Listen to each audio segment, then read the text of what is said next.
তাকাই থাকে। যাও এখান থেকে যাও, মার কাছে যাও, তোমার মা খাওয়াতে।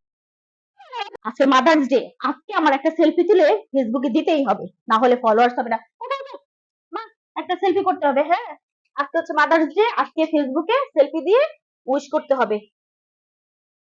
ওকে, ঠিক আছে। সারাদিন শুয়ে বসে না থেকে একটু কাজ কাম করো, ঠিক আছে? সারাদিন তো শুয়ে বসেই থাকো। সুন্দর করে দাঁড় দেন। হ্যাঁ,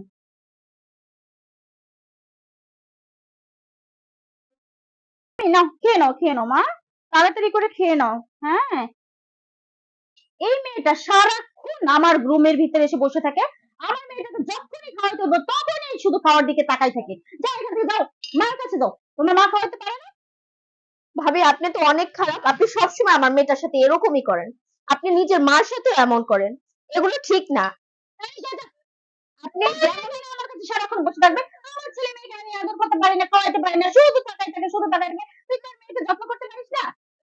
আপনি এমন করেন ভাবি, বাচ্চা তো বাচ্চাই, বাচ্চাদের সাথে এমন করতে হয় না। হয়েছে, যা, তোমার সাথে আমার এত প্যাচাল পাড়ার কোনো দরকার নাই, তুই যা। আপনি যেমন করবেন এমনই পাবেন এক ঠিক আছে, সময়। ঠিক আছে, ভালো হয়েছে। ভালো করে কাজ করো আর আমার ঘরটা মুছে দাও, ফার্নিচার গুলো মুছো। হ্যাঁ আফা আমার আজকে একটু ছুটি দেন, আমি আজকে আমার মার লগে থাকুম। আমার আজকে মা দিবস না, আমি মার লগে থাকুম, খামু। মা দিবস পালন করে কি হবে? মায়ের সাথে থাকলে কি তোমার পেটে ভাত যাবে?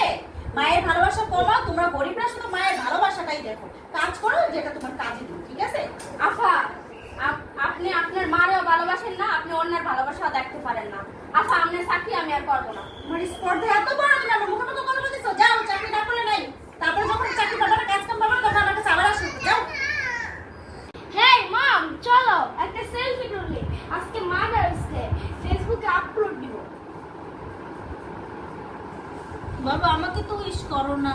আরে তোমাকে উইশ করার কি দরকার আছে? ফেসবুকে উইশ করব, সবাই দেখবে। এইখানে উইশ করলে তো কেউ দেখবে না। এইখানে বসে না থেকে কাজ করো। দেখেছো আমাদের ছেলে কেমন হয়ে গিয়েছে, আমাদের একটু মর্যাদা করে না।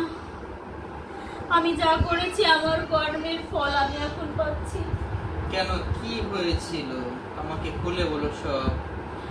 আমি আগে আমার যখন ইয়াং ছিলাম তখন আমি আমার মাকে অনেক অনেক খারাপ কথা বলতাম। এইভাবে ফেসবুকে শুধু মাদার্স ডে আপলোড করতাম, কোনোদিন ভালোবাসা দিয়ে কিছু